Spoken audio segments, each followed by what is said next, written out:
गीताहरूको पनि गीता, महागीता, अष्टावक्र गीतालाई भनिन्छ। अष्टावक्र गीतामा राजा जनक र महर्षि अष्टावक्र बीच संवाद शैलीमा कुराकानी भएको छ।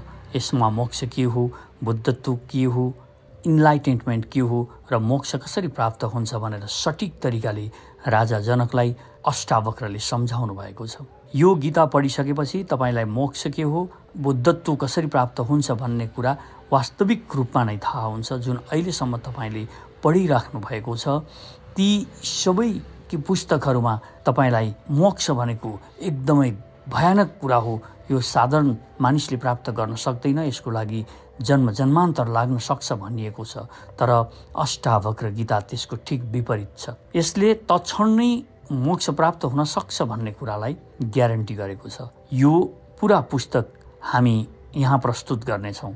आज पहिलो अध्याय हामी सुरु गरौँ।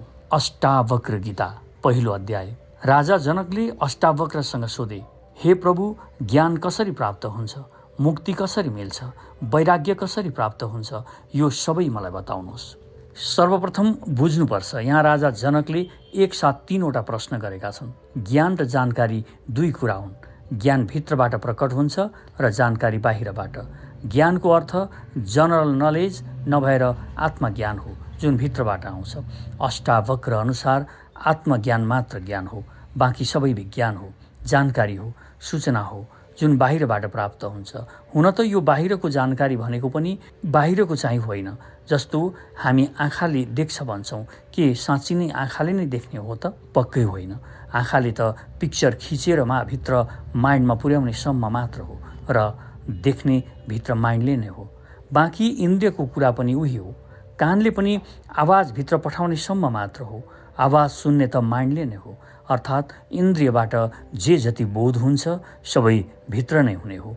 बाहिरको कुरा त केवल साधन मात्र हुन्। तर यहाँ जुन कुरा भइरहेको छ त्यो अझ बढी अन्तस्को कुरा हो। यो जड प्रकृति जसलाई हामी सबै कुरा हो भन्छौँ, त्यो चैतन्य तत्त्वको अभिव्यक्ति हो, उसको खेल हो, लीला हो। यो चैतन्य नै समस्त सृष्टिको आधारभूत तत्त्व हो, जुन समस्त जड चेतनामा व्याप्त छ। यो समष्टि चेतनालाई नै ब्रह्मा भनिएको हो। दुवै एकै तत्त्व हुन्। यो आत्मतत्त्वको ज्ञान भएमा सबै कुरा जानेको चाहिँ हुन्छ। उपनिषद्ले भन्छ, यस्मिन् विज्ञाते सर्वमिदं विज्ञातम भवति। जुन जान्नाले सबै कुरा जानेको चाहिँ लाग्छ। सम्पूर्ण सृष्टिको रहस्य ज्ञात हुन्छ। त्यसपछि बुझ्न केही बाँकी हुँदैन। मनुष्य शरीर, मन, बुद्धि, अहङ्कार आदि होइन, बरु आत्मा नै त्यसको वास्तविक स्वरूप हो। त्यही नित्य, शाश्वत एवं सनातन छ। प्रकृति अनित्य छ। यो आत्माको ज्ञान नै स्वको ज्ञान हो। जो बाहिरी ज्ञानी छ उसले प्रकृतिलाई चिन्दछ।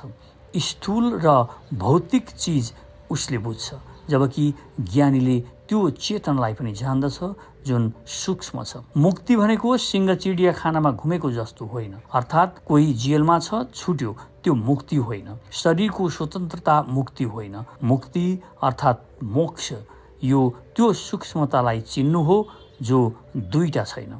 यो ज्ञान प्राप्तिबाट मुक्ति हुन्छ। सृष्टिको आधार थाहा पाएमा भ्रान्ति मेटिन्छ। मानिस शान्त हुन्छ, जसबाट संसारको बन्धनबाट मुक्त भएर ऊ स्वतन्त्र हुन्छ। ज्ञान बिना मुक्ति हुन सक्दैन। जीवनको चरमोत्कर्ष मुक्ति हो, जुन जीवको अन्तिम परिणति हो। वैराग्यका लागि आत्मज्ञान हुन आवश्यक छ। वैराग्यको अर्थ संसार छोड्नु अथवा संसारदेखि भाग्नु होइन, तर त्यसपछिको आसक्ति त्याग गर्नु हो। यही बन्धन हो। यो आसक्तिको कारण अहङ्कार हो। जबसम्म अहङ्कार छ आसक्ति रहनेछ, तथा यही आसक्ति बन्धन हो। संसार र आत्मा दुई किनार हुन्। बाहिर छ संसार, भित्र छ आत्मा। दुवै मार्ग भिन्न दिशामा गइरहेका छन्। मानिस दुवैको बीचमा उभिएको छ। यदि मानिसले बाहिर यात्रा गर्छ, ऊ संसार घुम्छ भने परमात्मादेखि टाढा हुँदै जान्छ। ऊ परमात्मातिर अर्थात् भित्रको यात्रामा निस्कन्छ। अन्तर्यात्रामा निस्कन्छ भने ऊ बाहिरबाट नै अल्मलिन्छ। उसले संसारदेखि विमुख हुनुपर्ने। संसारबाट विमुख हुनु नै वैराग्य हो। यो केवल दृष्टि परिवर्तनबाट हुनेछ। घर छोडेर जङ्गलतिर भागेर केही हुँदैन। व्यक्ति संसारप्रति आसक्ति त्याग्छ भने ऊ ज्ञान प्राप्तिको अधिकारी बन्छ। मानिसको अहङ्कारको कारण लोभ, मोह, वासना आदि उत्पन्न हुन्छ, जसबाट मानिस यो माकुराको जालोमा अल्झन्छ। समाजमा सबैले आफ्नो लागि एउटा सुगम जालो बुनेका हुन्छन्, जसलाई कम्फोर्ट जोन भनिन्छ, र ऊ पनि आफ्नो लागि बनाउँछ। हरेक मानिसले बनाउँछ। यो जाल ज्ञानद्वारा नष्ट गर्न सकिन्छ, तर ज्ञान प्राप्तिका लागि मुमुक्षु हुनु पनि अनिवार्य छ। धेरै मानिस यस धारामा आत्मज्ञानी हुन सक्थे, तर ऊ संसारी गोलचक्करमा कसरी फस्छ भने त्यो इच्छा नै गर्न भ्याउँदैन। ऊ ज्ञान प्राप्तिको सम्भावनामा विश्वास नै गर्दैन। ऊ त्यो मोक्षको सपना नै देख्दैन। इच्छा नै नगरेपछि, सपना नै नदेखेपछि त्यो यात्रामा निस्कने प्रश्न पनि भएन, र मानिस अन्त्यमा जस्तो आएको थियो उस्तै जान्छ, खाली हात जान्छ। अर्थात् सत्य थाहा नपाइकन ऊ यो यात्राबाट बाहिर निस्कन्छ। राजा जनक मुमुक्षु हुन्। उनमा ज्ञान र मुक्तिको उत्कट इच्छा छ। अष्टावक्र ज्ञानी छन्, बुद्ध पुरुष, जसले पाएका छन् उसैले दिन पनि सक्छन्। आज संसार यस्तै अज्ञानीद्वारा भौतारिएको छ, दिग्भ्रमित भएको छ। सबका सब मानिसहरू भोग, पैसा र शक्तिका पछाडि कुदेको छ। उसका लागि सत्य नै यति हो, यी मूढले दुनियाँलाई जति हानि पुर्याएका छन् त्यति ती अज्ञानीले पनि पुर्याएका छैनन्। राजा जनकले जुन 3 प्रश्न सोधेका छन् र त्यसको उत्तर उनले अरूबाट सुनेका पनि थिए होलान्, तर त्यो उत्तर आएको थिएन जसले उनको अन्तसमा बलेको ज्ञानको आगोलाई शान्त गरोस्। त्यसैले अष्टावक्रका अगाडि फेरि प्रश्न उठेको छ। हरेक व्यक्ति मुक्ति चाहन्छ, तर ऊ त्यसका लागि त्याग गर्दैन। मानिस भ्रमको जुन जाल समाएर बस्छ, त्यो भ्रमको जाल नफ्याँकिकन कोही पनि मुक्त हुन सक्दैन, तर ऊ छोड्दैन र ऊ अज्ञानतामा नै यात्रा सक्छ। किन ऊ मुक्त हुन चाहँदैन? यसका पनि कारणहरू छन्। स्वयं मुमुक्षु नहुनु, स्वयंमा पात्रताको अभाव एवं सद्गुणको अभाव, यी 3 कुरा जहाँ पाइन्छन् त्यो त्रिवेणीको सङ्गम हुन्छ। अष्टावक्र भन्छन्, हे राजन, तिमी मुक्ति चाहन्छौ भने विषयलाई विष ठानेर छोडिदेऊ। भोगबाट फेरि भोगमै पुगिन्छ। भोग निख्रिएर म समाधिमा पुग्छु भन्नु सागर सुकेपछि म तर्छु भन्नु जस्तै असम्भव हो। यहाँ अष्टावक्रले वैराग्यको रहस्य र महत्त्व प्रकट गरेका छन्। यहाँ बुझ्न आवश्यक छ, इन्द्रियद्वारा भोगिने सबै कुरा विषय हुन्। मानिसलाई यही विषयको आसक्तिले नै जीवनलाई आत्मज्ञानबाट वञ्चित राख्छ। यस्ता विषयले केवल शरीर र मनलाई सन्तुष्ट पार्न सक्छन्, न कि आत्मालाई। भोगबाट कहिल्यै वासना तृप्त हुँदैन, बरु यो बारम्बार उड्छ र अनेकौं जन्मसम्म चलिरहन्छ। त्यसैले आत्मज्ञानको इच्छा गर्नेले यी इन्द्रियगत विषयलाई विषमान छोडिदिनुपर्छ। यी विषयप्रति आसक्ति हुनु नै जीवको बारम्बार जन्म र मृत्युको कारण बन्छ। त्यसैले यो विष समान छ। तर विषय छोड्नाले मात्र ऊ आत्मज्ञानी हुने होइन, बरु यसबाट उसमा पात्रतासम्म आउँछ। विषय छोड्नुको अर्थ त्यसप्रति अनासक्त हुनु हो। विषय छोड्नुको अर्थ खानपिन, लुगा, ओछ्यान आदि छोडेर नग्न हुनु र भोकले मर्नु भन्ने होइन, बरु संसारलाई जीवित राख्नका लागि जुन न्यूनतम आवश्यकता छन् त्यति मात्र ग्रहण गर्नु हो। लोभले त्यसको धेरै भोग नगर्नुहोस्। भोगमा आसक्ति हुनाले नै लोभ, मोह, क्रोध, ईर्ष्या, द्वेष आदि अनेकौं अवगुण आउँछ र एक यस्तो दुश्चक्र बन्छ जुन जन्म जन्मान्तरसम्म समाप्त हुँदैन। त्यसैले मूल कारण एकमात्र आसक्त हुनु हो। आसक्ति त्यागपछि जीव यस्ता समस्याबाट मुक्त हुन्छन् तथा ज्ञानको अधिकारी बन्छन्, ज्ञानी बन्ने होइन। अष्टावक्र भन्छन्, तिमी कुनै भाँडोमा केही राम्रो कुरा राख्न चाहन्छौ भने सर्वप्रथम तिमीले त्यो भाँडो खाली गर्नुपर्छ। त्यसभित्र राखिएको फोहोरलाई राम्रोसँग सफा गरेर मात्र अर्को शुद्ध कुरा राख्नुपर्छ, नत्र त्यो पनि विषमान बन्छ, अपवित्र हुन्छ। विषय त्यागबाट तिमीले पात्रता उपलब्ध गर्नेछौ। तिमी सद्गुण ग्रहण गर्ने पात्र बन्नेछौ। पात्रमा जुन विषय रूपी विष भरिएको छ त्यो खाली नगरी त्यसमा अमृत हाल्नाले अमृत पनि विष बन्नेछ। त्यसैले पहिला आफ्नो अन्तःकरणलाई स्वच्छ बनाऊ, तब सद्ज्ञानको प्रभाव हुनेछ, नत्र त्यो ज्ञान पनि विकृत हुनेछ। अन्तःकरण स्वच्छ भएमा तिमी क्षमा, सरलता, दया, सन्तोष एवं सत्यरूपी अमृत त्यसमा भरेर सेवन गर, तब तिमीलाई यो अमृतको फाइदा मिल्छ। अष्टावक्र भन्छन्, हे प्रिय, तिमी न पृथ्वी हौ, न जल हौ, न अग्नि हौ, न वायु हौ, न आकाश हौ। तिमी त मुक्तिका लागि आफूलाई यी सबैमा साक्षी चैतन्य स्वरूप ठान। अष्टावक्र भन्छन् मानिस शरीर होइन तर शरीरलाई ऊ वास्तविकता मान्छ। शरीर त धेरै नजिकको कुरा भयो। हामी आफूले चढ्ने सवारीलाई समेत आफ्नो मान्छौँ र त्यसका लागि जेसुकै गर्न तयार हुन्छौँ। वास्तवमा मान्छे भनेको चैतन्य आत्मा हो। आत्मा नै उसको वास्तविक स्वरूप हो। यो शरीर, मन, बुद्धि आदि उसका वृत्ति हुन् जसले उसको आदेश अनुसार कार्य गरिरहेको छ। शरीर स्थूल छ, त्यसैले यसको प्रत्यक्ष बोध हुन्छ। सर्पलाई काँचुली नै म हुँ भन्ने लाग्छ र त्यागेपछि पनि निकै बेर त्यसको वरिपरि रुमाली रहन्छ। त्याग्नु परेकोमा दुखी हुन्छ। मूर्खले पनि शरीरको बोध गर्न सक्छ, तर आत्माको बोध गर्न ज्ञान चाहिन्छ। ज्ञानका लागि संवेदनशीलता आउनुपर्छ। अति संवेदनशील मानिसले मात्र आत्मा चिन्छ, किनकि आत्मा सूक्ष्म हो। सूक्ष्मको बोध सहजै हुँदैन। ज्ञानको अभावले कस्तो भ्रान्ति हुन्छ भने म शरीर हुँ, म शरीर नै हुँ, म भन्नु नै मेरो शरीर हो भन्ने हामी ठान्छौँ। यही अज्ञान हो। अष्टावक्र यही भ्रान्तिको निवारण गर्नका लागि जनकलाई भनिरहेका छन्, तिमी पृथ्वी, जल, अग्नि, वायु, आकाश यी पञ्चतत्त्वबाट बनेको भौतिक शरीर होइनौ। यी पञ्चतत्त्व भौतिक छन्, अनित्य छ, नष्ट हुने खालको छ। मृत्युले नष्ट हुनेछ, तर पनि तिमी जीवित रहनेछौ र मृत्युपछि पनि तिमी आफ्नो अर्को यात्रामा निस्कनेछौ। शरीरलाई पुरानो वस्त्र झैँ छोडेर नयाँ वस्त्र धारण गर्नेछौ। यो शरीर तिम्रो वस्त्र मात्र हो। जसरी राम्रो वस्त्र लाउँदैमा तिमी वस्त्र होइनौ, त्यसरी कुनै पनि शरीर तिमी होइनौ। तिमी योभन्दा भिन्न छौ। यो तिम्रो शरीर भौतिक पदार्थबाट बनेको छ। तिमी घर होइनौ, बरु त्यसमा बस्ने मालिक हौ। तिमी त्यसमा निवास गर्ने साक्षी चैतन्य स्वरूप हौ। सम्पूर्ण भौतिक जगतको आधार यही चैतन्य हो। तिमी पनि त्यही चैतन्य हो। आफूलाई भौतिक शरीर ठान्ने अनेकौं जन्मको अभ्यासको कारण तिमीलाई भ्रान्ति भएको छ। त्यसलाई मेटाएर आफूलाई साक्षी चैतन्य स्वरूप मान।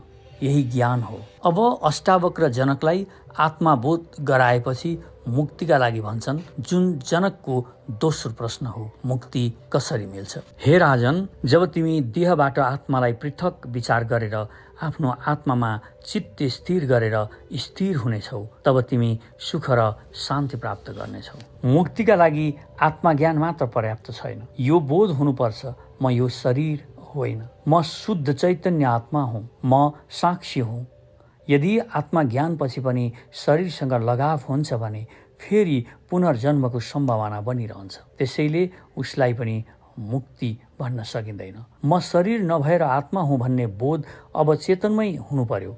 यो ज्ञान सविकल्प समाधिमा पनि हुन्छ, जसमा बीज रूपमा सबै संस्कार रहन्छ। उचित वातावरण पाएमा त्यो बिउ पुनः रुख बन्न सक्छ। त्यो बिउलाई पनि नष्ट गरिदिनु निर्विकल्प समाधि हो। त्यही मुक्त अवस्था हो। अष्टावक्र यही मुक्तिको कुरा गरिरहेका छन्। तिमी आत्मज्ञान प्राप्तिपछि देहसँगको आफ्नो आसक्ति छोडेर, त्यसलाई तादात्म्य छोडेर पूर्ण रूपेण चैतन्य आत्मामा विश्राम गरेर बसेका छौ भने तब अहिले तिमी सुखी, शान्त र बन्धन मुक्त हुनेछौ। आफ्नो शुद्ध स्वरूपले आत्मालाई चिन्नु मात्र पर्याप्त छैन, त्यसमा निरन्तर रहनुपर्छ। यही निर्विकल्प समाधिको स्थिति हो, यही मुक्ति हो।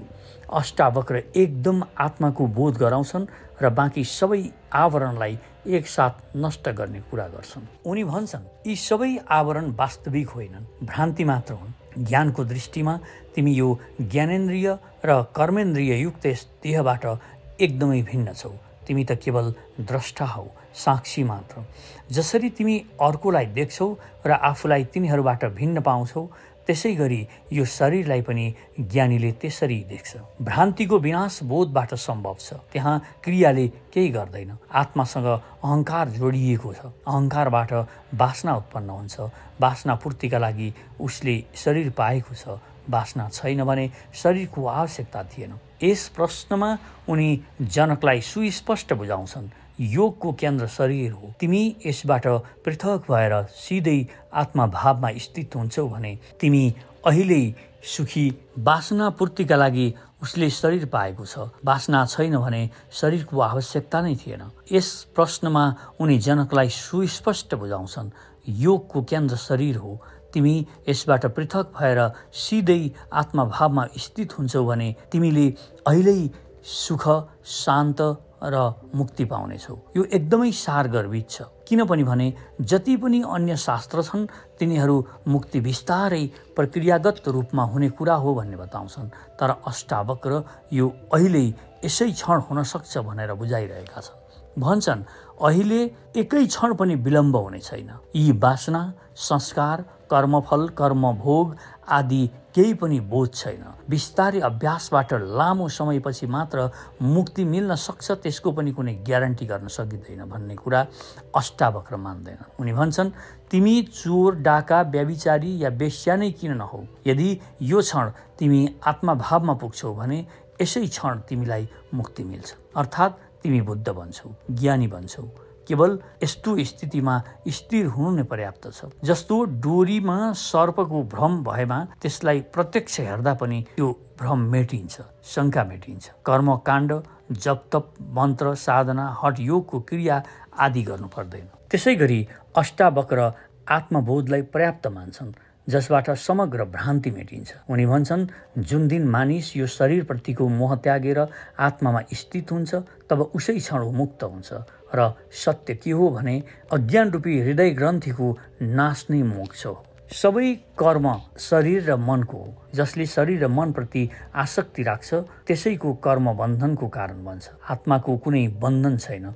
आत्मा कर्ता होइन, द्रष्टा हो। द्रष्टा कहिल्यै कर्म बन्धनमा बाँधिँदैन। यो सबै भोग, कर्म, अहङ्कार, लोभ आदि शरीर र मनको धर्म हो, आत्माको होइन। जसले आफूलाई आत्मा मानेर शरीरसँगको आफ्नो सम्बन्ध छोडिदिन्छ ऊ मुक्त नै छ। यही अष्टावक्रको उपदेश हो। तिमी ब्राह्मण आदि जातिका होइनौ, न तिमी वर्णाश्रम आदि धर्मका हौ, न तिमी चक्षु आदि इन्द्रियको विषय हौ, तर तिमी यी सबैका साक्षी र असङ्ग हौ। एवं तिमी आकार रहित छौ र सम्पूर्ण विश्वका साक्षी हौ। आफूलाई यस्तो मानेर सुखी बन, तब संसार रूपी ताप रहित बन। अष्टावक्र भन्छन् हे राजन, तिमी शरीर होइनौ, आत्मा हौ, जुन चैतन्य छ, साक्षी हो। यो जे जति विशेषण पाएका छौ तिमीले यो सबै शरीरलाई हो। आत्माको कुनै वर्ण हुँदैन। यो ब्राह्मण, क्षत्रिय, वैश्य, शूद्र हुँदैन। यो चैतन्य ऊर्जा मात्र हो जुन समस्त प्रकारको जीवमा समान रूपमा व्याप्त। यो आत्मा न कुनै वर्णको छ न आश्रमको छ। यो हिन्दू, मुस्लिम, सिख, इसाई आदि धर्मको पनि होइन, न यसको कुनै जाति छ न लिङ्ग छ। यो 4 आश्रम ब्रह्मचर्य, गृहस्थ, वानप्रस्थ एवं सन्यास पनि आत्मा होइन। आत्मा न कर्ता हो, न भोक्ता हो, न भोग्य विषय। यी 3 भन्दा टाढा असङ्ग निराकार र विश्वको साक्षी मात्र हो, केवल द्रष्टा हो। अष्टावक्र जनकसँग भन्छन् तिमी त्यही आत्मा हौ, यस्तो बुझेर सुखी हौ। किनकि यी वर्ण, आश्रम एवं इन्द्रियको विषय आत्माको विषय होइन, त्यसैले यी तिम्रा पनि होइनन्। यी वर्णाश्रमको धर्म मान्ने विधान अज्ञानीका लागि हो, जसबाट उनीहरू क्रमिक विकास गरेर आत्मज्ञान पाउन सकुन्। अष्टावक्र जनकलाई आत्माको वास्तविक स्वरूप ज्ञात गराउँदै भन्छन् तिमी यसलाई बुझ र अहिले सुखी हौ। यसमा समय लाग्दैन। केही धर्मले भन्छ यो कलियुग हो, यो पञ्चम काल हो, यसमा मुक्ति मिल्ने छैन, अब अर्को बुद्ध हुँदैन। कोही भन्छन् अन्तिम तीर्थाङ्कर पैगम्बर अवतार भइसक्यो, अब कुनै अवतार हुँदैन। तर अष्टावक्रले बडो सरल भाषामा घोषणा गरे यो सबै बेकारका कुरा हुन्। तिमी आफूलाई चैतन्यमा स्थिर बनाऊ र अहिले मुक्त हौ। यो अद्भुत घोषणा हो अध्यात्म जगतको। दियो बलेपछि एक पलको अँध्यारो गायब हुन्छ, त्यसै गरी आत्मज्ञानको प्रकाशमा अज्ञान रूपी अन्धकार एकै क्षणमा विलीन हुन्छ। जीवको समस्त भ्रान्ति मेटिएर जान्छन्। अर्थात् अझ सरल रूपमा हामी के बुझ्न सक्छौँ भने अष्टावक्र यहाँ राजा जनकलाई भनिरहेका छन् तिमी केही पनि होइनौ, तर तिमी सबै कुरा हो। जसरी अन्धकारमा बत्ती बालियो भने अन्धकारलाई उज्यालोले त हटिजा भनिरहनु पर्दैन। जब बत्ती बल्छ तब अन्धकार भाग्न अभिशप्त हुन्छ। त्यसै गरी जब तिमीले सबै किसिमका अहङ्कारहरू छोड्छौ, जब तिमीलाई बोध हुन्छ कि म फरक हुँ, म आत्मा हुँ, तब सबै अँध्याराहरू, सबै ती लोभ, लालच, अहङ्कारहरू हटेर जान्छन्। त्यसैले अष्टावक्र गीताले अहिलेको अहिले भर्खरै तिमी मुक्त हुन सक्छौ, स्वतन्त्र हुन सक्छौ, बुद्ध बन्न सक्छौ भनेर घोषणा गरेका छन्। जुन कुनै पनि अरू शास्त्रमा, चाहे हिन्दू हुन्, चाहे बुद्धका शास्त्र हुन्, चाहे कुनै अरू धर्मका शास्त्रहरू हुन्, तिनीहरूमा यो कुरा गरिएको छैन, छँदै छैन। केवल यो अष्टावक्र गीताले भन्ने हिम्मत गरेको छ। त्यसकारण प्रक्रियागत रूपमा लामो समयसम्म, जुगान्तरसम्म तप ध्यान गरेर तिमी बुद्धत्व प्राप्त गर्ने, मोक्ष प्राप्त गर्ने, मुक्त हुने भन्ने कुरा मिथ्या हो। तिमीले 7औं जन्मसम्म ध्यान तप गरेर पनि मुक्ति प्राप्त नगर्न सक्छौ। तर तिमीले चाह्यौ भने आजै यसै जन्ममा अहिले प्राप्त हुन सक्छ भन्ने घोषणा अष्टावक्रले राजा जनकलाई गरेका छन्। र राजा जनक अष्टावक्रको जुन यो तत्क्षण नै बुद्धत्व प्राप्त गर्न सकिन्छ भन्ने कुराबाट अत्यन्त प्रभावित पनि भएका थिए। धर्म र अधर्म, सुख र दुःख आदि यी सबै मनका धर्म हुन्, यी तिम्रा लागि होइनन्। तिमी न कर्ता हौ न भोक्ता, तिमी सदैव मुक्त नै छौ। आत्मा चैतन्य हो, मुक्त छ, सर्वत्र छ, व्यापक छ। यो कुनै बन्धनमा बाँधिँदैन। जुन बन्धन छ त्यो तिमीले स्वयं क्रिएट गरेको, तिमीले आफैले सिर्जना गरेको। कोही खाँबोलाई अँगालेर मलाई मुक्त गर भन्छ भने त्यसको के उपचार होला? बस यति भन्न सकिन्छ, तिमी स्वतन्त्रै छौ, बस खाँबो छोड। शरीर सीमित छ, आत्मा कुनै एक शरीर या मनमा बाँधिएको छैन। यो सारा भिन्नता शरीरगत हो, मानसिक छ, आत्मागत कुनै भिन्नता छैन। यसैले अष्टावक्र राजा जनकलाई स्पष्ट शब्दमा सम्बोधित गर्दै भन्छन्, तिमी शरीर होइनौ, व्यापक आत्मा हो। यसैले तिमी सर्वत्र मुक्त नै छौ। यो मुक्ति तिम्रो स्वभाव हो, यसलाई पाउनु होइन, यो उपलब्ध नै छ, केवल जागेर हेर्न आवश्यक छ। खोज छोडेर संसारप्रति उदासीन, वैराग्यवान भएर विश्राममा स्थित हुनु नै पाउने बाटो हो। आत्मा व्यापक छ, सबैमा एक छ, तर शरीरको भिन्नताको कारण अज्ञानीलाई आत्माको पनि भिन्नता भ्रम हुन्छ। यो मेरो आत्मा हो, यो उसको आत्मा हो, भिन्न भिन्न आत्माहरू हुन्, आत्मा अनन्त छन् आदि। अझ यसरी बुझौँ, अष्टावक्र भन्छन्, तिमी अहङ्कारको कारण आफूलाई कर्ता र भोक्ता मान्छौ। यो अहङ्कार पनि तिम्रो भ्रान्ति हो। तिमी चैतन्य आत्मा हो, जुन न कर्ता हो न भोक्ता हो। आफूलाई कर्ता र भोक्ता मानेका कारणले तिमी सुख दुःखको अनुभव गरिरहेका छौ। तिमी धर्म र अधर्मको कुरा गर्छौ। वास्तवमा यो धर्म र अधर्म, सुख र दुःख मनको कुरा हो। तिमी अहङ्कारवश आफूलाई आत्माबाट भिन्न अनुभव गरिरहेका छौ। यो अहङ्कार छोडिदेऊ, तिमी आत्मावत सदा मुक्त नै छौ। अहङ्कार र मन मेटिने बित्तिकै तिमी सुख दुःखबाट पनि मुक्त हुनेछौ। अहङ्कारलाई अझ हामी मूर्खता भन्न सक्छौँ। जेलाई तिमी म हुँ भन्ने ठानिरहेका छौ त्यो नभएर तिमी अर्कै सर्वव्यापक हौ भन्ने ज्ञानको अभाव छ। त्यसैले तिमी बुझ, तिमी जेलाई म हुँ भन्ने ठानिरहेका छौ त्यो तिमी नभएर तिमी त अर्को सर्वव्यापक हौ। हे राजन, तिमी एक सबैका द्रष्टा हौ र यो सर्वदा मुक्त स्वरूप छ। तिम्रो बन्धन यही हो, तिमी आफूलाई छोडेर अरूलाई द्रष्टा देख्छौ। यहाँ तिमीमा बन्धन छ। तिमी र ब्रह्माण्ड दुई होइन, यो एकै छ। जसरी समुद्र र लहर एकै हो, यो आत्मा नै परमात्मा हो, यही ब्रह्मा हो। दुवै भिन्न छैन, एकै छ। तिमी पनि त्यही ब्रह्मा हौ तथा त्यो समस्त सृष्टि पनि त्यही एक ब्रह्मको अभिव्यक्ति हो। त्यही परमात्मा हुन्, सबैका द्रष्टा हुन्। त्यसैले तिमी नै सबैको द्रष्टा हौ। परमात्मा मुक्त छ, त्यसैले तिमी पनि साँच्चै मुक्त छौ। तर तिम्रो बन्धनको कारण मात्र यति हो, तिमी आफूलाई छोडेर अरूलाई द्रष्टा देख्छौ। अष्टावक्र भन्छन्, तिमी सबैका द्रष्टा हौ, अरू कोही द्रष्टा छैन। यो ब्रह्माण्ड तिम्रो कारणले छ, तिमी भएकाले यो ब्रह्माण्ड पनि छ। द्वैतवादी धर्मले भन्छ ईश्वर र मानिस भिन्न छ, परमात्मा र आत्मा भिन्न छ। ईश्वर र सृष्टि अलग अलग कुरा हुन्। ईश्वर कर्ता हो, त्यसैले सृष्टि बनायो। ऊ आकाशमा स्वर्गमा कतै बसेको छ, त्यहीँबाट समस्त सृष्टिको सञ्चालन गरिरहेको छ। सब उसको इच्छा र उसको आदेश अनुसार भइरहेको छ। उसले दया गर्छ, पुरस्कार दिन्छ, दण्ड दिन्छ, न्याय गर्छ। उसको पुरा शासन छ। उसले सृष्टि बनायो, स्वर्ग नर्क बनायो, पशु पक्षी जीव जन्तु मनुष्य आदि बनायो। यो आत्मा ईश्वर होइन, उसको सन्तान हो। ईश्वर र आत्माका बीच पिता र पुत्रको जस्तो सम्बन्ध छ। ईश्वर मुक्त हो, आत्मा गुलाम हो, ऊ बन्धनमा छ। गुलाम कहिल्यै मालिक बन्न सक्दैन। यस्तो अनेकौं धर्ममा मतान्तर रहेका छन्। कोही केही भन्छन् भने कोही फरक कुराहरू गर्छन्। मान्छेले आफू जस्तै मान्छेको कल्पना गरेका छन् भगवानको रूपमा। तर 4 हात भएको स्त्रीले नारी भगवानको कल्पना गरेका छन्, तर धेरै हात भएकी दुर्गाको। पुरुषले 4 हात भएको भगवानको कल्पना गर्छ। उग्र रूप धारण गरेकी कालीको कल्पना गरेका छन् महिलाहरूले। इदी अमिन भगवान कालो छ भन्थे, किनकि उनी काला थिए।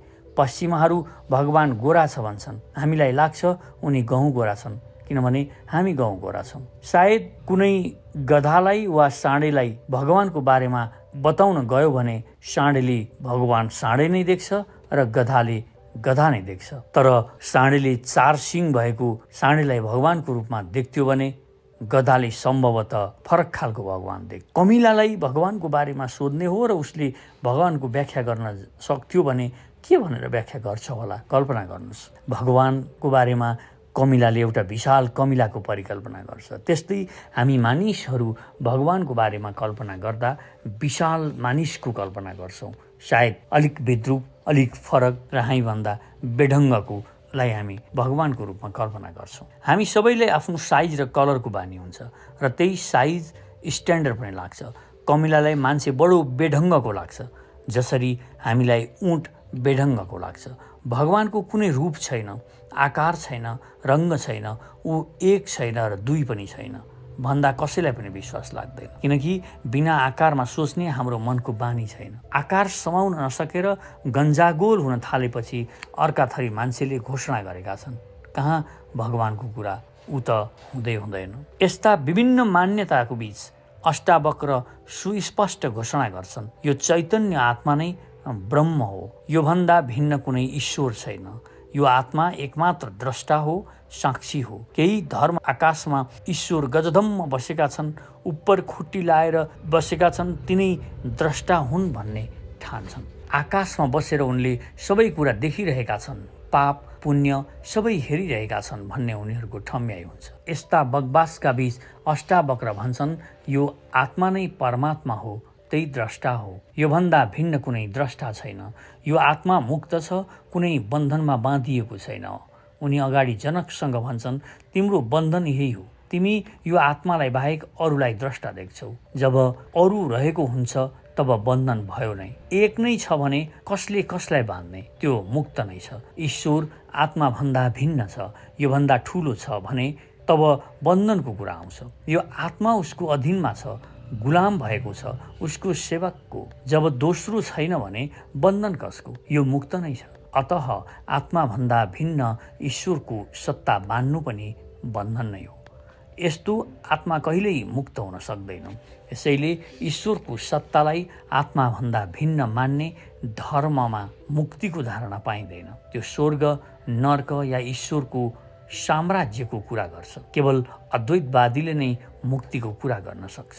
स्वतन्त्र हुनुमा भय छ, असुरक्षा छ, जीवको स्वभावमा गुलामीको गुण विद्यमान छ। यसैले उसले ईश्वरलाई आफ्नो स्वामी एवं स्वयंलाई गुलाम मान्ने गर्छ। यही विचारधाराले द्वैतवादी धर्मलाई जन्म दियो। अयमात्मा ब्रह्म, तत्त्वमसि आदि यो अद्वैतको धारणा हो। अष्टावक्र अद्वैतवादी छन्। यसैले उनी जनकसँग भन्छन्, तिमी आत्मा हौ र त्यही आत्मा सबैको परमात्मा हो। योभन्दा भिन्न कुनै अन्य आकाशमा बसेको परमात्मालाई द्रष्टा मान्नु तिम्रो बन्धन हो।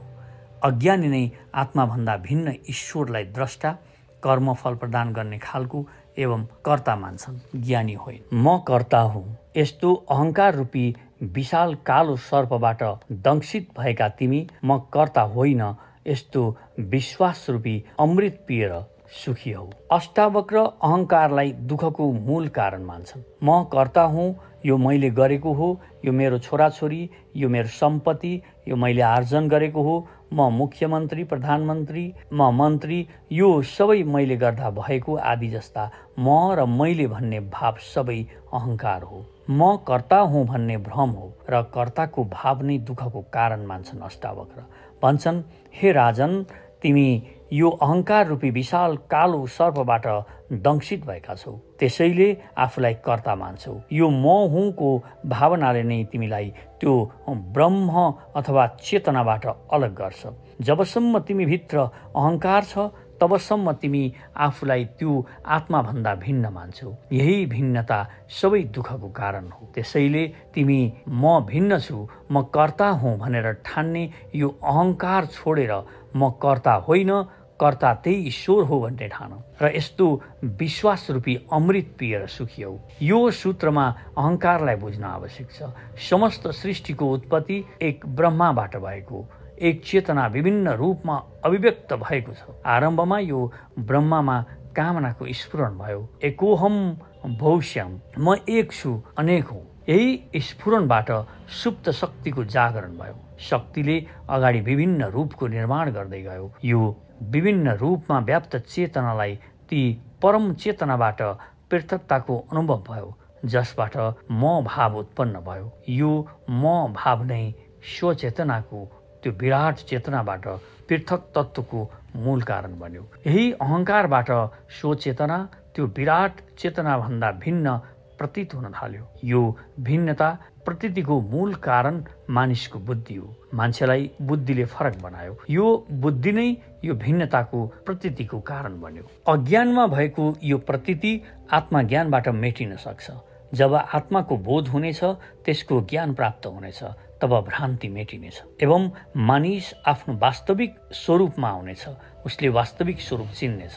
तब ऊ शान्त एवं सुखी हुन सक्छ। त्यसैले अष्टावक्र भन्छन्, म कर्ता हुँ। यस्तो अहङ्कार रूपी विशाल कालो सर्पद्वारा दंशित भएका तिमी म कर्ता होइन, यस्तो विश्वास रूपी अमृत पिएर सुखी बन। यो म अथवा अहङ्कार अनन्त भकारी हो। यसलाई चाहे जति नै भर, यो खाली नै रहन्छ। यो दुनियाँको सारा खेल अहङ्कारको नै हो।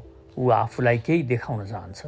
मानिसको आवश्यकता धेरै कम छन् जुन सजिलै पुरा गर्न सकिन्छ, तर उसको अधिकांश कार्य अहङ्कार तृप्तिका लागि हुने गर्छ।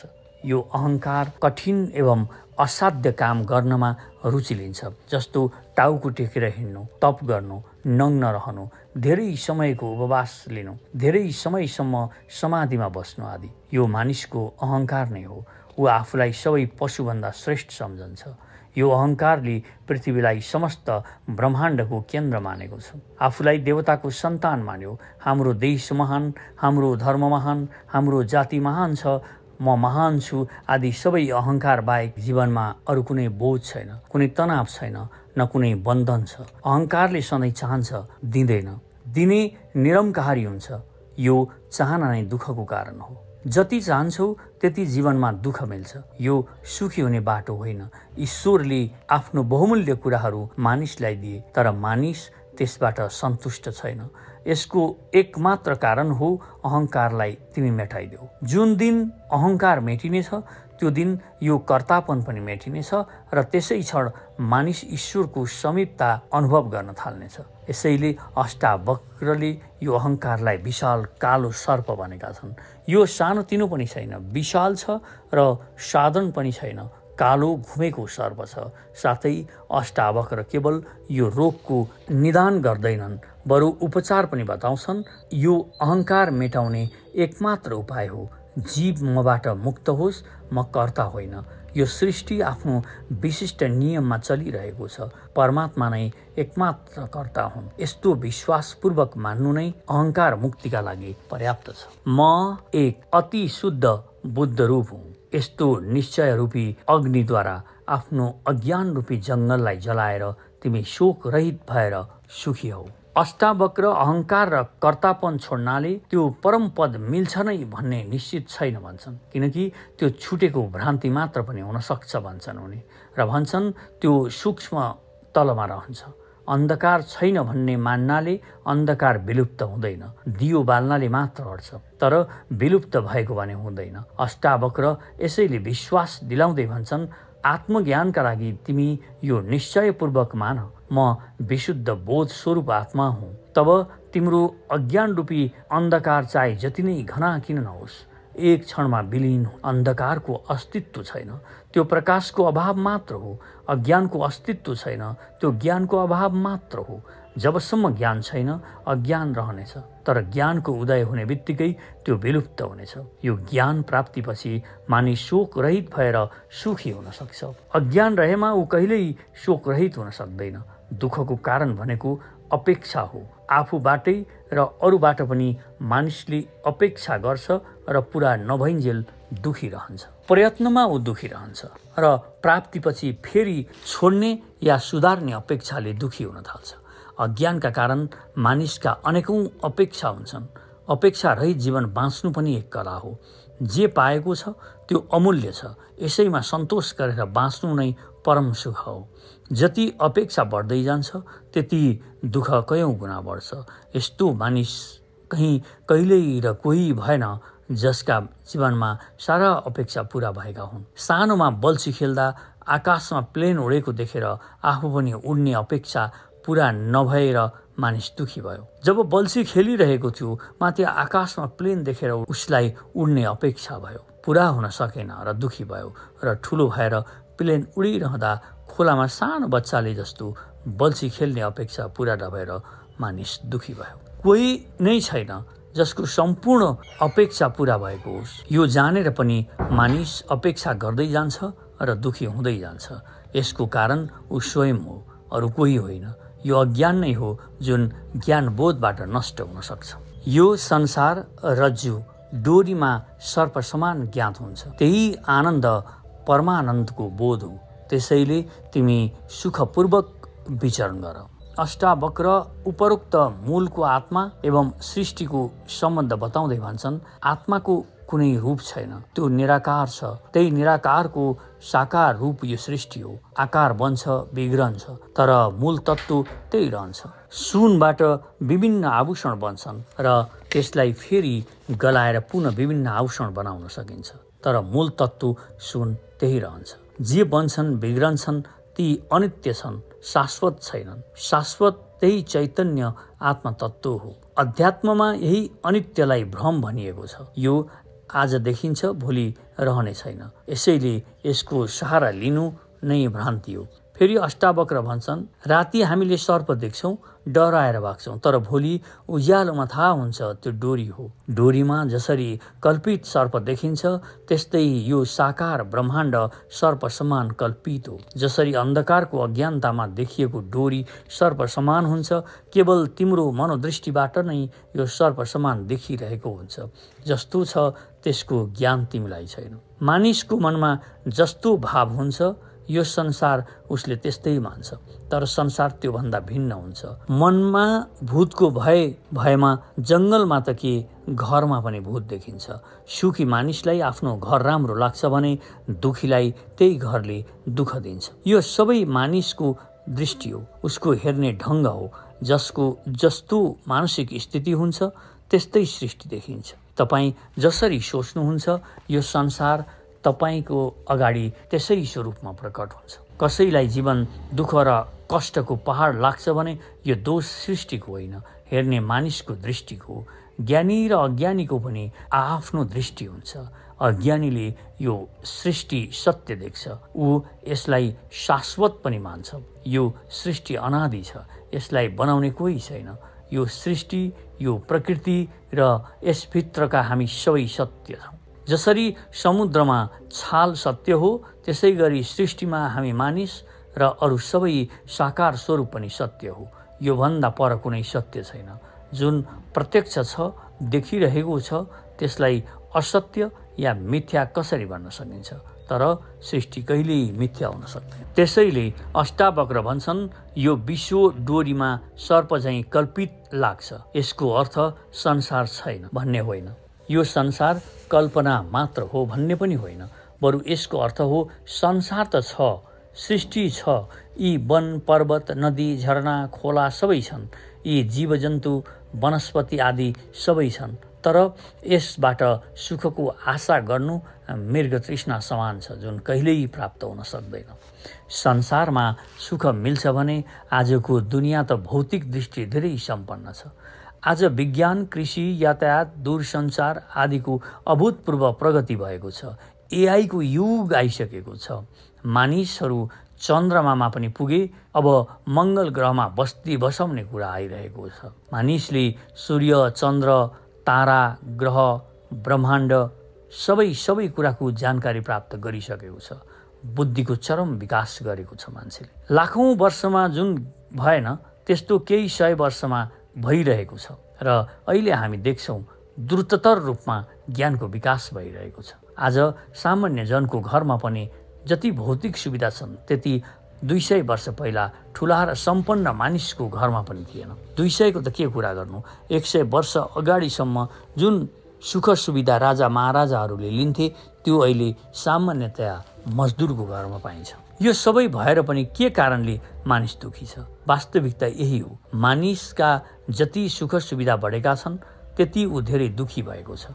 आज जति चिकित्सा सुविधा बढेका छन् त्यति नै रोग पनि वृद्धि भएको छ। जति न्यायालय बने त्यति अपराधहरू बढिरहेको छ। जति भौतिक सुविधा भए त्यति मानिसको नैतिक पतन भएको छ। जति ज्ञान बढ्यो त्यति अज्ञानता बढेको छ। कुल मिलाएर एक विपरीत समानान्तर व्यवस्था आफै बन्यो। यसको कारण के हो? यसको जवाफ कसैसँग छैन। केवल अध्यात्मले नै यसको जवाफ दिन्छ। यो सृष्टिमा, यो संसारमा यी भोगमा सुख खोज्नु मूर्खता हो। यो मृग तृष्णा हो, कहिल्यै प्राप्त हुन सक्दैन। किनकि बाह्य वस्तुको आधारमा सुख प्राप्त हुँदैन, अर्थात् सुख बाहिर छैन। कहाँबाट सुख प्राप्त हुन्छ? त्यो सुखको सागर, त्यो आनन्दको सागर त तिमी भित्र बगिरहेको छ, जुन प्राप्त नगरी सुख मिल्दैन। त्यो पायौ भने तिमी धन्य हुनेछौ। त्यसैले अष्टावक्र जनकसँग भन्छन्, यो संसार सत हो या असत, राम्रो हो या नराम्रो, डोरी हो या सर्प, यसमा कुनै प्रयोजन छैन। तिमी संसार होइनौ, न तिमी संसारी हौ। तिम्रा लागि भयको कुनै कारण छैन। तिमी आत्मा हौ, जुन आत्मा परमानन्दको पनि आनन्द हो। फेरि तिमीमा दुःख, भय आदि कसरी व्याप्त हुन सक्छ? तिमी ज्ञानी नै होइनौ, स्वयं ज्ञान हौ, बोध हौ। यसैले तिमी सुखपूर्वक विचरण गरिरहेका छौ। यो आत्मा ज्ञानबाट तिम्रो सारा संशय भ्रम हटेर जानेछ।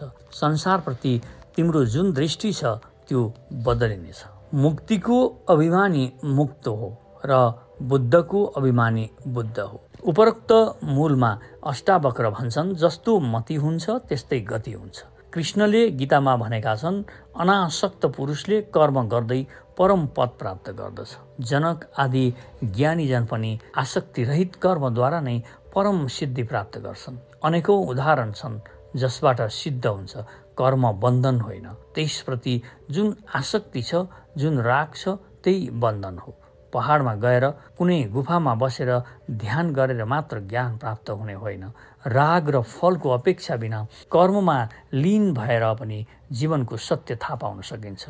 बन्धनको भयबाट कर्म छोड्नु पाप हो, एवं आसक्ति त्याग गरेर कर्म गर्नु पनि मुक्तिको साधन हो।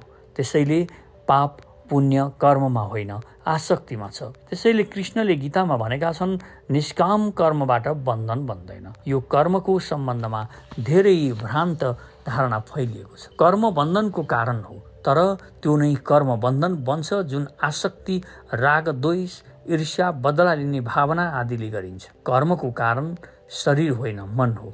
पहिला विचार आउँछ, तब कर्म आउँछ। मृत्युपछि शरीर छुट्छ, तर मन साथमा जान्छ। मनसँगै विचार, वासना, आकांक्षा, इच्छा, अपेक्षा आदि जोडिएको छ। उपनिषदले भन्छ, मन नै बन्धन र मुक्तिको कारण हो। मनमा जस्तो भावना हुन्छ त्यस्तै मानिसको गति हुन्छ।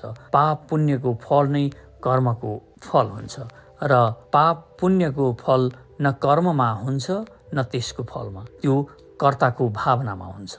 तपाईँ यो संसार बन्धन हो, दुःख हो भन्ने मान्नुहुन्छ भने हो नै, र तपाईँ संसार मुक्ति हो, स्वतन्त्रता हो भन्ने मान्नुहुन्छ भने त्यही हो। तपाईँले संसार स्थापित गर्ने हो। यही तथ्य अष्टावक्र यो रूपमा भन्छन्, म मुक्त छु। यस्तो जसले मान्छ ऊ मुक्त छ, तथा आफूलाई जसले बन्धन मान्छ ऊ बन्धनमा छ। केवल दृढ निश्चयका साथ मान्नु नै पर्याप्त छ। मुक्ति कृत्यको परिणाम होइन, ज्ञानको फल हो। आत्मज्ञानीले पनि आफूलाई बुद्ध मान्छ भने ऊ मुक्त छैन, वासनाग्रस्त छ। वासनाले उसलाई फेरि तान्ने छ। आत्मज्ञानपछि उसले मुक्तिको भावना गर्न आवश्यक छ। यी सबै कर्म बन्धन अज्ञानीका लागि हो। अज्ञानीले नै मुक्त छु भन्ने मान्छन् भने ऊ मुक्त हुन सक्दैन। अज्ञानीले म मुक्त छु भन्ने मान्छ भने ऊ मुक्त हुन सक्दैन। आत्मा साक्षी छ, व्यापक छ, पूर्ण छ, मुक्त छ, चैतन्य रूपमा छ, क्रियारहित, सङ्गरहित अर्थात् असङ्ग छ, इच्छारहित छ, शान्त छ, मात्र भ्रमको कारण संसार जस्तो आभास हुन्छ। यो मूलमा अष्टावक्र जनकलाई बताइरहेका छन्, तिमी नै आत्मा हौ, यो तिमीले कतैबाट प्राप्त गर्नुपर्ने छैन, आत्मा तिमीले प्राप्त गरेका छौ यस्तो पनि होइन। यस्तो मान्नाले जीवन र आत्मामा भिन्नता प्रतीत हुन्छ। यो तिम्रो अज्ञान हो जसबाट तिमीले त्यो कुरा बिर्सेका छौ। त्यो ज्ञान र बोधद्वारा मात्र आफ्नो स्मृतिमा ल्याउनु छ। फेरि आत्माको स्वरूपको वर्णन गर्दै भन्छन्, यो आत्मा सबैको द्रष्टा हो, अर्थात् यसले सबैको हेरविचार गर्छ, तर यसको हेरविचार गर्ने कोही छैनन्। यो व्यापक छ, पूर्ण छ र पूर्णबाट पूर्ण प्रकट हुन्छ। त्यसैले यो ब्रह्मा चाहिँ पूर्ण छ, यसमा कुनै कमी छैन। त्यसैले अष्टावक्र भनिरहेका छन्, जब ब्रह्मा एक छन् भने आत्मा पनि एक छ, न सबै जीवमा भिन्न भिन्न आत्मा छ। यसैले अष्टावक्र भनिरहेका छन्, जब ब्रह्मा एक छन् भने आत्मा पनि एक छ, न सबै जीवमा भिन्न भिन्न आत्मा छ। जसरी आकाश सर्वत्र व्याप्त छ, त्यसै गरी आत्मा पनि सर्वत्र व्याप्त छ। जसरी खुला आकाश, कलशभित्रको आकाश र शरीरभित्रको आकाशमा कुनै भिन्नता छैन, त्यसै गरी आत्मामा पनि कुनै भिन्नता छैन। यो भिन्नता त अज्ञान र भ्रमको कारणले देखिन्छ। जसलाई ब्रह्मा र आत्माको ज्ञान छैन, उसले भिन्न भिन्न जीवमा आत्मालाई भिन्न भिन्न देख्छ, तर त्यो भिन्न छैन। यो आत्मा न मुक्त छ न बन्धन रहित छ। बन्धन त शरीरगत र मनोगत छ। जब जीवको शरीर र मनसँग सम्बन्ध टुट्छ, तब आत्माको मुक्तता देखिन्छ। यो चैतन्य छ। यो समस्त सृष्टि यही चैतन्य फैलावट मात्र हो। यो क्रियारहित छ, किनकि यो स्वयं कर्ता होइन। यसको उपस्थितिमा नै सबै भइरहेको छ। यो स्वयंले केही गर्दैन, किनकि क्रिया यसको धर्म होइन। यो सङ्गरहित पनि छ। यसको कुनै सङ्गी, साथी, परिवार, मित्र, छोराछोरी आदि पनि छैनन्। यो एक्लै छ। यो न कसैसँग प्रेम गर्छ न द्वेष। यो स्वर्गमा आफ्नो साम्राज्य स्थापित गरेर पनि बस्दैन, न कोही यसको राजदरबारी हो, न नातेदार, न यसको कुनै न्यायालय छ। यो एक्लै सर्वगुण सम्पन्न छ। यो इच्छा नभएको छ, न यो प्रसन्न भएर पुरस्कार दिन्छ, न क्रोधित भएर दण्ड। यो शान्त छ, गम्भीर छ। यसमा कुनै हलचल हुँदैन, यसमा कुनै तरङ्ग उठ्दैन। यस्तो छ यो आत्माको स्वरूप र स्वभाव। तर भ्रमका कारणले यो संसारी जस्तो आभास हुन्छ, संसारी जस्तो देखिन्छ। यो संसार उसको अभिव्यक्ति हो, शक्तिको प्रदर्शन हो, उसैको खेल हो। आत्मा यी सांसारिक क्रियामा लिप्त छैन, त्यो निर्लिप्त छ। उसको उपस्थितिमा सबै भइरहेको छ। ऊ साक्षी मात्र हो, द्रष्टा हो। तर अज्ञानीको भ्रमका कारण यस्तो देखिन्छ। आत्माले नै सबै कुरा गरिरहेको छ, परमात्माले नै सबै कुरा गरिरहेको छ। सबै उसैको इच्छाले भइरहेको छ। उसैको आदेश भयो भने मात्र केही हुनेछ आदि। म आभास हुँ, म अहङ्कार हुँ, यसको त्याग गरेर जुन बाहिरको पदार्थमा माया भइरहेको छ, यो मेरो शरीर हो, मेरा यी कान, नाक आदि हुन्। यी सबै अहम र मम भावनाको त्याग गरेर र अन्तःकरणको जुन सुख दुःख आदि छन्, त्यसमा जुन तिमीलाई अहम भावना आइरहेको छ, त्यसको त्याग गरेर आत्मालाई अकर्ता, कुटस्थ, असङ्ग, ज्ञान स्वरूप, अद्वैत र व्यापक निश्चय गर। अष्टावक्र जनकलाई सम्झाउँछन्, यो अहङ्कार सत्य होइन, यो आभास रूप हो। यो आभास रूप अहङ्कारको कारण नै तिमी आफूलाई जीवन ठान्छौ एवं आफूलाई यही भ्रमका कारण आत्माभन्दा भिन्न ठान्छौ। त्यसैले तिमी यो भ्रम छोडिदेऊ, साथै यस बाहिर भित्रको भावलाई पनि छोडिदेऊ। आत्मा अर्थात् परमात्मा बाहिर कतै आकाशमा छ, यो तिमी भित्र छ। यो बाहिर भित्रको भेद मनको हो। यहाँ बाहिर र भित्र भन्ने नै केही छैन। आत्मा सर्वत्र छ, यहाँ कुनै सिमाना छैन र भित्र बाहिर छैन। सबै बाहिर पनि छ र सबै भित्र पनि छ। तिमी सागरमा गएर पानीमा एउटा रेखा कोरेर उभिन्छौ र म भित्र छु भन्छौ भने के तिमी सागरभन्दा बाहिर हुन्छौ? के त्यो तिमीले कोरेको रेखाले सागरलाई बाहिर बनाउँछ? होइन, तिमीले कोरेको त्यो रेखा पनि सागरमै अवस्थित हुन्छ। तिमी केवल यो स्थिर अचल बोध स्वरूप अद्वैत आत्माको विचार गर। राजा जनकको भ्रान्ति मेटाउनका लागि अष्टावक्र भन्छन्, यो तिमीले जुन विचार पाएका छौ, यो सबै उधारोका हुन्, अरूका हुन्, तिम्रा होइनन्। अरूले भनेर झुटो मान्यता तिमीले बनाएका छौ र म जीव हुँ, आत्मा हुँ, मभन्दा भिन्न केही छ। कोही आत्मालाई बाहिर सृष्टि छ भन्छन्, कोही आकाशमा, कोही स्वयंभित्र आदि। यी झुटा मान्यताले सबै दुखी भइरहेका छन्। उनीहरूसँग तिमी पनि दुखी भइरहेका छौ। यी तिमीले जुन विचार पाएका छौ यी सबै उधारोका हुन्। यी झुटा मान्यताले सबै दुखी भइरहेका छन्। उनीहरूसँग तिमी पनि दुखी भइरहेका छौ। यी उधारो लिएको मान्यता छोडेर स्वयं जागेर त हेर, तिम्रो यो सारा भ्रम मेटिएर जानेछ। म को हुँ र आत्मा कहाँ छ। आफ्नो ज्ञानको बत्ती बाल्नु मात्र पर्नेछ, अरू केही गर्नु पर्दैन। अष्टावक्रले जुन बाहिर भित्रको कुरा गरेका छन् त्यो केही बुझ्नुपर्नेछ। मानिस बाहिर एक जगत छ, यो सम्पूर्ण सृष्टि छ जसलाई कर्म जगत भनिन्छ। मानिसको पनि एक व्यक्तित्व छ बहिर्मुखी। त्यसले सधैँ बाहिरी रूपमा यो संसारलाई हेर्छ, ऊ स्वयंभित्र हेर्दैन। ध्यानमा जान कठिन छ। यस्तो मानिस कर्मयोगद्वारा आत्मा उपलब्ध गर्न सक्छ। अन्य विधि उसका लागि काम लाग्ने छैन। कर्मयोगको अर्थ हो निष्काम कर्म, आसक्तिको त्याग गरेर ईश्वरको कार्य सम्झेर कार्य गर्नु। यो हो बाहिरको भाव। मानिसभित्र 3 जगतहरू छन्। एक हो विचारको जगत, दोस्रो हो भाव जगत र तेस्रो आत्मजगत अथवा साक्षी जगत। बुद्धिजीवी विचारमा बाँच्छ। ऊ विचारसँग ध्यानमा प्रयोग गरेर त्यो चैतन्य आत्मासम्म पुग्न सक्छ। उसलाई कर्म मार्गमा लाग्न कठिन हुन सक्छ। ऊ बुद्धिजीवी हुनाले तार्किक हुनेछ। त्यसैले उसलाई चिन्तन र विचारसँग ध्यानद्वारा आत्मज्ञान गराउन सकिन्छ। यसलाई ज्ञान मार्ग भनिन्छ तथा त्यो मानिसलाई ज्ञानयोगी भनिन्छ।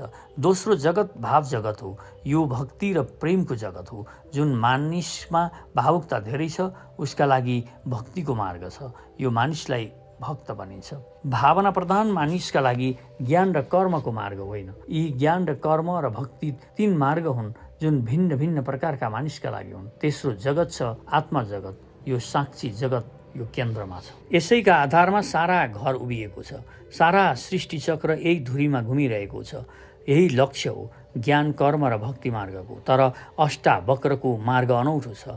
उनी ज्ञान मार्ग बताउँदैनन्, कुनै विधि बताउँदैनन्, न कर्म, न ज्ञान, न भक्ति। सिधा साक्षीको कुरा गर्छन्। यो अन्तिम हो। यो साक्षी भावमा सिधा जानाले समस्त भ्रम मेटिन्छ। भ्रमवत ज्ञात हुन थाल्छन् जस्तो छँदै थिएनन्। यसप्रति जुन विचार छ सबै मेटिएर जान्छ। सबै धारणा टुट्नेछन्। जसरी अँध्यारोमा भूत देखिन्छ तर दियो बालेपछि देखिँदैन, गायब हुन्छ, किनकि त्यहाँ भूत थिएन, भ्रम थियो जुन हटेर गयो। भूत भएको भए गायब हुने थिएन। यस्तै अहङ्कारको भ्रम छ। यसलाई मेटाउने अनेकौं विधि छन्।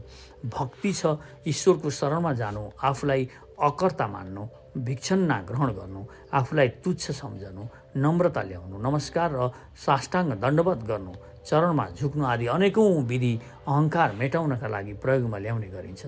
तर अष्टावक्र कुनै विधिको प्रयोग गर्दैनन्। उनी सिधै त्यो परम शक्तिको बोध गराउँछन् जसबाट अहङ्कार आफै मेटिएर जान्छ, समस्त भ्रम मेटिएर जान्छ। यो सूत्रमा अष्टावक्र आत्मालाई कुटस्थ भन्छन्। यो आत्मा स्थिर छ, अचल छ, त्यो चल्दैन, संसार चल्छ। आत्मा केन्द्र हो, धुरी हो, मियो हो, संसार परिधि हो, परिधि नै चल्छ, केन्द्र या धुरी चल्दैन। धुरी स्थिर रहनाले नै संसारले गति पाउँछ। परिधिमा गति सर्वाधिक हुन्छ। त्यो केन्द्र समीपमा जान्छ, गति कम हुन्छ। अधार्मिकको गति सर्वाधिक हुनेछ। त्यो जति धार्मिक हुँदै जान्छ त्यति गति कम हुँदै जान्छ। जति राग, द्वेष, ईर्ष्या, लोभ, मोह, अहङ्कार धेरै हुनेछ त्यति गति तीव्र हुनेछ। ज्ञानद्वारा यात्रा गर्ने सबैलाई छोड्छ, जसबाट गति कम हुन्छ। भौतिक विकासको सूत्र गति हो, क्रियाशीलता हो। अध्यात्मको सूत्र विश्राम हो, शान्ति हो। अमेरिका, जापान, ब्रिटेन आदि सर्वाधिक गतिशील राष्ट्र छन्। भारतका अध्यात्मवादी हुनाले यसको गति कम भयो। यसैले भौतिक समृद्धि प्राप्त हुन सकेन। केन्द्र र परिधि दुवै भिन्न दिशा मार्ग हुन्। परिधि विज्ञान हो, केन्द्र ज्ञान। ज्ञान बिना विज्ञानको राम्रो परिणाम अगाडि आउन सक्दैन। आज नेपालमा हामी जुन भाग्यवादी सोच देख्छौँ, कर्म गर्दैनौँ अर्थात् हाम्रो गति कम छ, त्यसैले हाम्रो विकास पनि कम भइरहेको छ। अब विकासको लागि गति बढाउन जरुरी छ। यदि हामी भौतिक विकास चाहन्छौँ भने विज्ञानले शक्ति दिन्छ, उपयोगको ज्ञान दिँदैन। जसरी विनाशकारी परिणाम हुन्छ, यो सूत्रमा अष्टावक्रले कूटस्थ बोध स्वरूप एवं अद्वैत यी 3 शब्दमा समस्त सृष्टिको व्याख्या गरेका छन्। हे पुत्र, तिमी देहका अभिमान रूपी पाशोद्वारा जुनी जुनीदेखि बाँधिएका छौ। अब तिमी आत्मज्ञान रूपी खड्गले उसको छेदन गरेर म ज्ञान रूप हुँ, नित्य मुक्त हुँ, यस्तो निश्चय गरेर सुखी हौ। यो मूलमा अष्टावक्र राजा जनकलाई सम्झाउँछन्। उनी एक चैतन्य अनेक रूपमा अभिव्यक्त भएका छन्। शरीरस्थ आत्मा पनि त्यही चैतन्य हो। त्यो शरीर त्यसैको फैलावट मात्र हो, जुन पञ्चतत्त्वबाट बनेको चाहिँ लाग्छ, तर यो पञ्चतत्त्वको निर्माण पनि त्यही चैतन्यबाट भएको हो। यो त्यही आत्माको विकास मात्र हो। शरीर दृश्य आत्मा हो एवं आत्मा अदृश्य शरीर हो, भिन्न छैन। तर तिम्रो भ्रान्ति यही हो, तिमी आफूलाई केवल शरीर मान्छौ, आत्मा मान्दैनौ। यो एकत्व भावको विस्मृतिबाटै तिमी देहाभिमानको बन्धनमा बाँधिएका छौ। तिमीलाई कसैले बाँधेको छैन, स्वयंको भ्रममा बाँधिएका छौ। यो शरीर र आत्मा भिन्न भएको भ्रान्ति पनि तिमीलाई धेरै समयदेखि छ, अनेकौं जन्मदेखि छ। यसैले अनेकौं जन्मदेखि तिमी यो शरीरको अभिमानका कारण बन्धनमा रहेका छौ। यो बन्धनबाट मुक्त हुने एकमात्र उपाय बोध हो, किनकि यी बन्धन वास्तविक छैनन्। यी बन्धन वास्तविक हुन्थे भने यसलाई तोड्नको लागि कुनै क्रिया अथवा साधनाको आवश्यकता हुन्छ। तर यो देह मेरो हो, यो आत्माभन्दा भिन्न छ, यस्तो धारणा भ्रम मात्र हो, कल्पना मात्र हो। अतः यो भ्रमलाई म शरीर होइन, बोध मात्र हुँ, यसलाई ज्ञान रूपी तरबारले काटेर मुक्त हुन सुखी हुने। भ्रमको उपचार विश्वासबाट हुन्छ। रामकृष्णलाई साकार कालीको स्वरूपबाट मुक्त गराएर निराकारमा प्रवेश गराउनका लागि उनका गुरु तोतापुरीले पनि समाधिको स्थितिमा झुटो तरबारको प्रयोग गराएका थिए, किनकि त्यो साकार पनि भ्रम नै थियो। यसै गरी अष्टावक्र ज्ञान रूपी तरबारले नै यो अज्ञान रूपी देहाभिमानलाई नष्ट गर्छ भन्छन्, किनकि अज्ञानको विनाश ज्ञानबाटै हुन्छ। तिमी सङ्गरहित छौ, क्रियारहित छौ, स्वयं प्रकाश रूप हौ र निर्दोष छौ। तिम्रो बन्धन यही हो, तिमी समाधिको अनुष्ठान गर्छौ। यहाँ बडो विचित्रको स्टेटमेन्ट छ। हिन्दू र बौद्ध धर्मका संस्कारहरूमा हुर्केकाहरू ध्यान नै ब्रह्म ज्ञानमा पुग्ने मुख्य हाइवे हो भन्ने मान्ने गर्छन्। तर अष्टावक्र भने आत्मज्ञानका लागि समाधिको अनुष्ठानलाई पनि बन्धन हो भनिरहेका छन्। राजा जनकसँग भन्छन्, तिमी आत्मा हौ, शरीर मन आदि होइनौ। आत्मा तिमीले उपलब्ध गर्नुपर्ने छैन, त्यो पहिल्यै उपलब्ध नै छ। तिमीले आत्मालाई प्राप्त गर्नुपर्ने छैन, त्यो प्राप्त नै छ। त्यसैले कतै खोज्नु पनि पर्दैन, त्यो विद्यमान नै छ। तर यो समाधिको अनुष्ठान, यो समाधिको प्रयत्न केका लागि गरिरहेका छौ? प्रयत्नबाट सांसारिक वस्तु मात्र प्राप्त हुन्छ। अष्टावक्र भन्छन्, कुनै पनि क्रिया या भावनाले तिमीलाई मुक्त गर्न सक्दैन, किनकि तिमी त्यसमा नै बाँधिने छौ। यो आत्मा सर्वत्र विद्यमान छ, त्यसको अप्राप्तिको केवल भ्रम छ। ब्रह्मको प्राप्ति अप्राप्य वस्तुको प्राप्ति होइन, नित्य प्राप्त वस्तुमा अप्राप्तिको भ्रमको निवृत्ति रूप हो। यसका लागि उपासना, योग, धारणा, ध्यान, समाधि केही चाहिँदैन। त्यसैले तिमी समाधिको जुन अनुष्ठान गरिरहेका छौ, प्रयत्न गरिरहेका छौ, त्यही तिम्रो बन्धन हो। यसलाई पनि छोडिदेऊ, किनकि यो प्रयत्नको पछाडि तिम्रो मोक्ष प्राप्तिको वासना जोडिएको छ। जबसम्म वासना छ, मोक्ष छैन। यो वासना नै बन्धन हो। चाहे संसारको होस् या मोक्षको कुनै अन्तर छैन। तिमी असङ्ग क्रियारहित स्वयं प्रकाशवान एवं निर्दोष छौ। यसलाई तिमी जान मात्र, यही पर्याप्त छ। तिमी निर्दोष छौ, तिमी पापी होइनौ। यो सबै दोष, सबै पाप भूलबाट, अज्ञानबाट शरीर र मनले गरे होला। तिमी मन र शरीरभन्दा भिन्न साक्षी हौ। फेरि तिमीमा कसरी दोष लाग्न सक्छ? तिमी स्वभावैले निर्दोष छौ। आत्माले कर्म गर्दैन। आत्मा न पापी छ न पुण्यात्मा, न साधु छ न असाधु। जुन शरीर र मनले कर्म गरेको छ त्यो गइसकेको छ। तिमी द्रष्टा मात्र हो। द्रष्टालाई कहिल्यै पाप लाग्दैन। अष्टावक्रको यो उपदेश बोधको हो। यसैले सिद्धिको उच्चतम स्थितिलाई देखाउँछ। यो संसार तिमीमा व्याप्त छ, तिमीमा उभिएको छ, तिमीमा उनिएको छ। यथार्थमा तिमी चैतन्य स्वरूप हौ। त्यसैले तुच्छ विचार भावनाबाट ग्रस्त नबनौ। तिमी स्वयं आत्मा हौ, स्वयं ब्रह्मा हौ, यो संसार तिम्रो अभिव्यक्ति मात्र हो। यो संसार तिमीमा व्याप्त छ। यसको हरेक कण तिम्रो स्वरूप हो। यसको फैलावट तिम्रो फैलावट हो। यसको चेतना तिम्रो चेतना हो। यसको शक्ति तिम्रो शक्ति हो। सृष्टिको नियम तिम्रो नियम हो। यसमा जुन अनेकता देखिन्छ त्यसमा एकताको सूत्र पनि छ। अनेकताको अर्थ भिन्नता होइन, किनकि यो सृष्टि त्यो ब्रह्मा भन्दा भिन्न छैन, त्यो परमात्मा भन्दा भिन्न छैन। यही चैतन्य ब्रह्मा यसको विभिन्न अवयवको माला चाहिँ एकै सूत्रमा उनिएको छ। यो सृष्टिमा विभिन्नता भएर पनि एक समान सामञ्जस्यपूर्ण स्थिति छ, जुन यसको नियम हो, जसबाट यसमा एक तारतम्य देखिन्छ। त्यो तिम्रो चैतन्य स्वरूपको कारणले हो, जसबाट यो सृष्टि बनेको छ। तिमी पनि त्यसमा नै छौ। अतः तिमी आफूलाई शरीर आदि सम्झेर विपरीत चित्तवृत्तिको विचार प्राप्त गर्छौ। यसको अर्थ हो समस्त पदार्थको केन्द्रीय तत्त्व आत्मा नै हो एवं आत्मा भिन्न भिन्न छैन, एकै छ, जुन सबैमा व्याप्त छ। यसैले सबैमा एक सूत्रता छ। आत्मालाई भिन्न भिन्न मान्नु अज्ञानता हो, तर आफूलाई शरीर मान्नु महाअज्ञान हो, मूढता हो। यस्तो मूढहरूले आफूलाई हीन अनुभव गराउँछन्। आत्मज्ञानी आफूलाई हीन ठान्दैनन्। तिमी अपेक्षारहित, विकाररहित, आकाररहित, असीमित र स्वनिर्भर छौ। शान्ति र मुक्तिको स्थान हौ। अगाध चैतन्य स्वरूप हौ। क्षोभरहित छौ। त्यसैले चैतन्य मात्रमा निष्ठा भएका छौ। तिमी आत्मा हुनाले निरपेक्ष छौ। आत्माको कुनै अपेक्षा हुँदैन। अपेक्षा मात्र शरीर र मनको हुन्छ। तिमी विकार रहित छौ। भोक र प्यास प्राणको धर्म हो। आत्मा यी सबैभन्दा पर छ। यो आत्माको धर्म होइन। आत्मा केवल द्रष्टा हो, त्यसैले निर्विकार छ। देहाभ्यासको कारण तिमी आफूलाई विकारी सम्झन्छौ। यसको कारण तिमी आफूलाई परमुखापेक्षी सम्झन्छौ, तर तिमी स्वयंमा निर्भर छौ। आत्मा कसैमा निर्भर छैन। तिमी आत्मा स्वरूप हुनाले शान्ति र मुक्तिको स्थान हौ। अशान्ति तिम्रो स्वभाव होइन। यो हिंसा, सङ्घर्ष, बेचैनी, महत्वाकांक्षा, ईर्ष्या, आक्रमण सबै राजनीति हो, जुन मानिसको प्रतिभाको निकृष्टतम रूप हो। मानिसको दैविक प्रतिभाको दुरुपयोग हो। यसमा कतै शान्ति र चैन छैन। राजनीतिमा त सङ्घर्ष नै सङ्घर्ष छ। चाहे त्यो कुनै पनि रूपमा राजनीति किन नहोस्, जसको कुनै परिणाम निस्कँदैन। शान्ति र मुक्ति यसमा छँदै छैन।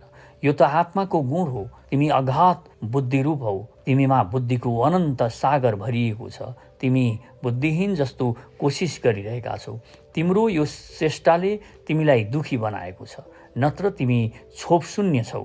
तिमीले आफूलाई नभएर प्रकृतिलाई महत्त्व दिएका छौ, त्यसैले तिमीले दुःख देख्छौ, नत्र आत्मामा क्षोभ कहाँ। यसैले तिमी आफूभन्दा परको पदार्थको निष्ठा छोडेर यो चैतन्य मात्रको निष्ठा राख्छौ। हे राजन, तिमी साकारलाई मिथ्या जान, निराकारलाई निश्चल नित्यमा जान। यसको यथार्थ उपदेशबाट संसारमा पुनः उत्पत्ति हुँदैन।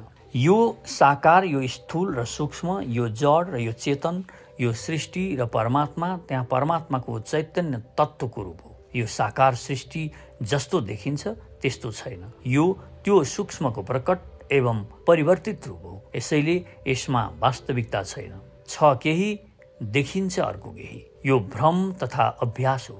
यसैले मिथ्या छ, किनकि यसको रूप र गुण बदलिरहन्छ। आज एक रूप छ, भोलि त्यो बदलिएर दोस्रो हुनेछ। त्यसैले त्यसमा भरोसा गर्न सकिँदैन। यसमा जुन सुख दुःख आदि जुन आभास हुन्छ त्यो पनि नित्य छैन, शाश्वत छैन एवं भिन्न भिन्न प्राणीलाई भिन्न भिन्न अनुभूति हुन्छ। यो सबै उसको मानसिक स्थितिको कारणले हो। मन पनि निरन्तर बदलिरहन्छ। त्यसैले यो शरीर पनि विश्वासयोग्य छैन। कहिले उत्पन्न हुन्छ, कहिले मर्छ, कहिले सुख दुःख आउँछ, कहिले कोसँग घृणा दुश्मनी प्रेम हुन्छ, कहिले आफ्नो नै पराई हुन्छन्, कहिले कर्मको फल मिल्छ, कहिले मिल्दैन आदि। यो साकार जगतसँग जोडिएको अनेकौं प्रश्न छन्, जसको कुनै समाधान आजसम्म कसैद्वारा खोजिएको छैन। यस्तो सृष्टि जसमा केही निश्चित छैन, त्यसलाई मिथ्या भनिँदैन भने अरू केही भन्ने। यसको कारण हो यो साकार जगतको आफ्नो कुनै सत्ता छैन। यो त्यो चैतन्य निराकार सूक्ष्मको परिवर्तित रूप हो। परिवर्तन नै यसको स्वभाव हो। अतः यो विश्वसनीय हुन सक्दैन। विश्वसनीय त्यही परमात्मा हो जो चैतन्य निराकार एवं सूक्ष्म छ। एवं प्रत्येक पदार्थमा आत्मास्वरूप विद्यमान छ, त्यही निश्चल छ, नित्य छ, केवल त्यसैमा भरोसा गर्न सकिन्छ। त्यो आज पनि छ र पछि पनि रहनेछ। सृष्टिको उत्पत्तिको कारण कहिल्यै नष्ट हुँदैन। सृष्टि नष्ट भएमा पनि मूल तत्त्व विद्यमान रहनाले त्यसको पुनः सृजना हुनेछ। मूल तत्त्व कहिल्यै नष्ट हुँदैन। त्यो नित्य ब्रह्ममा विश्वास गर्ने मानिसको पुनः उत्पत्ति हुँदैन, किनकि उत्पत्तिको कारण जुन साकारमा आसक्ति थियो त्यो नष्ट भइसकेको छ। जसरी ऐनामा आफूमा प्रतिबिम्बित रूप भित्र र बाहिर स्थित छ, त्यसै गरी परमात्मा यो शरीर भित्र र बाहिर छ। अष्टावक्र यो मूलद्वारा आत्मास्वरूप अझ स्पष्ट पार्दै राजा जनकलाई सम्झाउँदै भन्छन्, परमात्मा कुनै व्यक्ति जस्तो छैन। एक स्थानमा बसेर सारा सृष्टिको राजा चाहिँ नियन्त्रण गर्दै रहोस्, बरु ऊ सर्वत्र व्याप्त छ। सृष्टिको कुनै कण यस्तो छैन जसमा यसको उपस्थिति नभएको होस्।